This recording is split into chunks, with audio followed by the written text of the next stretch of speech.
বাংলাদেশে নববর্ষ বরণ এটা সম্পূর্ণ শিরকীয় কুফরি একটা তরিকা। এই রীতি কোশ্চিনকালে মুসলমানরা পালন করতে পারে না।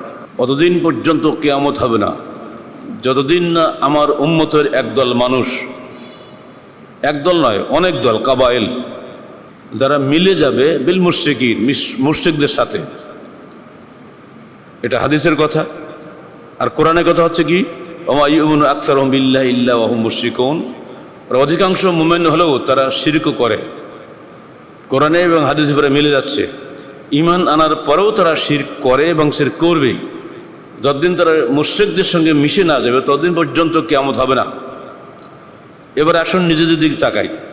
আমরা যত সংস্কৃতির নাম করে, রাজনীতির নাম করে, ধর্মের নাম করে যতগুলো রীতি পদ্ধতি আমরা চালু করেছি, এই সবগুলো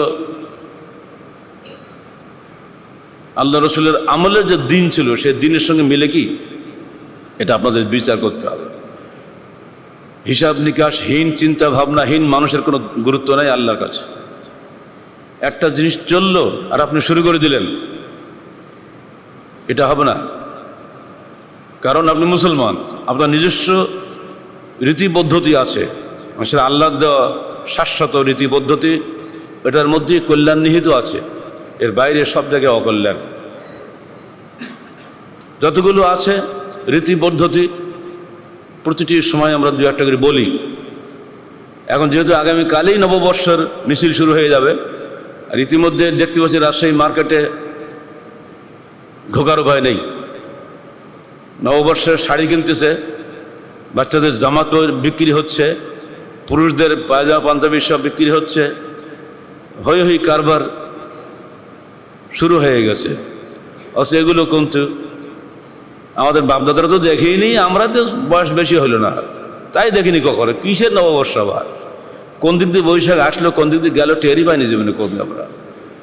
এখন দেখতে বলা হচ্ছে যে এটা নাকি 1000 বছরের বাঙালি জাতির সার্বজনীন মহা উৎসব।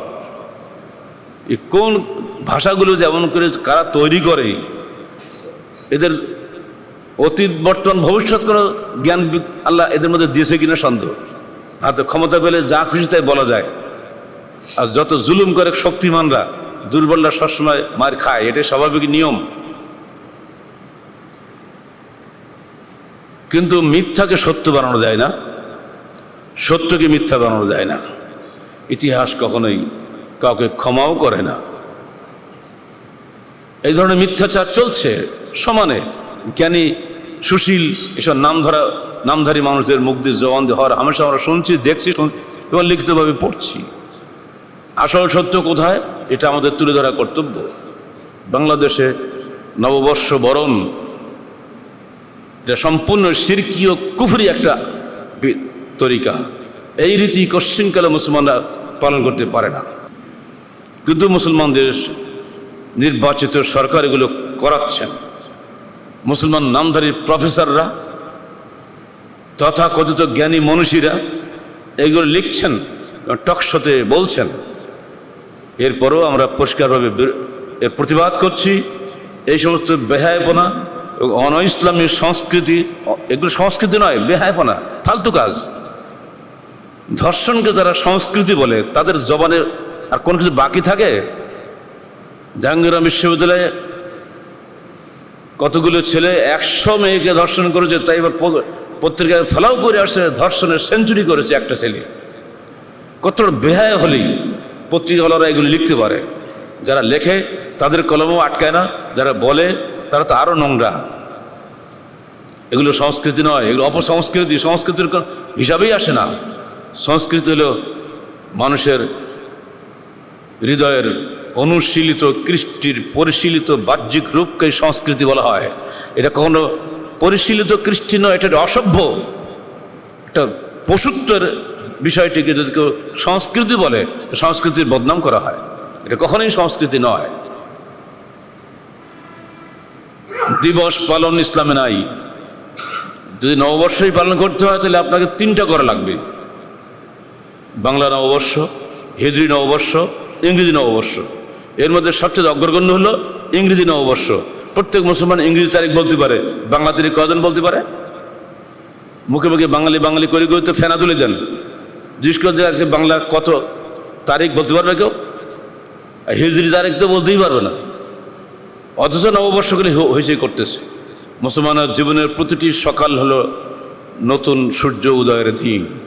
ঘুম যখনই এসে যায় তখন সে তার জীবনের সন্ধ্যা নেমে আসে, সে চোখ বন্ধ করে কিছুই দেখতে পায় না, ঘুমের জগতে সে হারিয়ে যায়। আবার যখন আল্লাহর ইচ্ছা ঘুম ভেঙে যায় তখন সে তার নবজন্ম লাভ হয়, সে নতুন দিবসের স্বপ্ন দেখে নতুন উদ্যমে কাজ শুরু করে। নববর্ষ প্রতিদিন আমাদের ভাগ্য আসে। এজন্যই আমরা সবার সময় বলি বিসমিকা আল্লাহুম্মা আমুতু ওয়া আহইয়া, হে আল্লাহ তোমার নামে আমি মরি ও বাঁচি। আবার যখন ঘুম থেকে উঠি তখন বলি আলহামদুলিল্লাহ আল্লাযী, বলেন না আপনারা আমার সাথে, সমস্যা কি? আলহামদুলিল্লাহ আল্লাযী আহইয়ানা বা'দামা আমাতানা ওয়া ইলাইহিন নুশুর। যাবতীয় প্রশংসা সেই আল্লাহর জন্য যিনি আমাকে মৃত্যু দানের পরে পুনরায় জীবন দান করেছেন এবং যার কাছেই আমাদেরকে ফিরে যেতে হবে। এই চমৎকার দোয়া যে মুসলমান প্রতিদিন সকালে পড়ে, তাদের নববর্ষ আবার কি? প্রতিটি সকাল আমার জন্য, প্রতিটি জাগরণ আমার জন্য নববর্ষের মতো।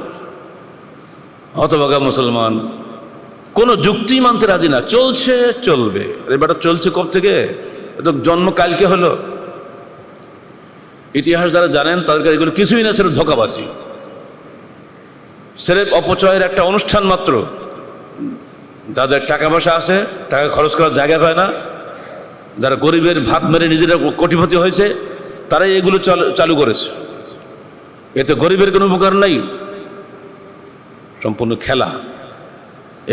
এগুলো সমস্ত আলেম বিরোধিতা করেন, আমরাও বিরোধিতা করি, কিন্তু না, যাদের উচিত ছিল এগুলি মেনে চলার তারা এগুলো মানে না। অথচ মুখে বলে আমরা জনগণের সরকার। জনগণ কে? এদেশের জনগণ ইসলামের অনুসারী জনগণ। এদেশের জনগণ হিন্দুয়ানের অনুসারী নয়, এদেশের জনগণ খ্রিস্টানদের অনুসারী নয়, এদেশের জনগণ ইহুদিদের অনুসারী নয়। অথচ ইহুদি নাসারা খ্রিস্টানদের যাবতীয় এই সমস্ত বাজে জিনিসগুলো এসে জোর করে চাপে দেওয়া হচ্ছে। এগুলোকে আমরা অস্বীকার করি, প্রতিবাদ করি, নিন্দা করি।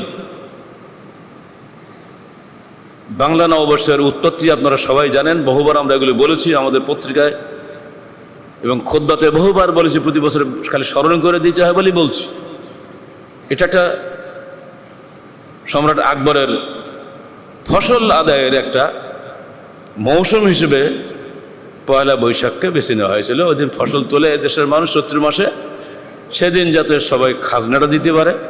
ঘরে ফসল থাকলে খাজনা দিতে একটু মনে আনন্দ লাগে। এই হিসাব করে 963 হিজরিতে 2রা রবিউল সানি এটা চালু করা হয়।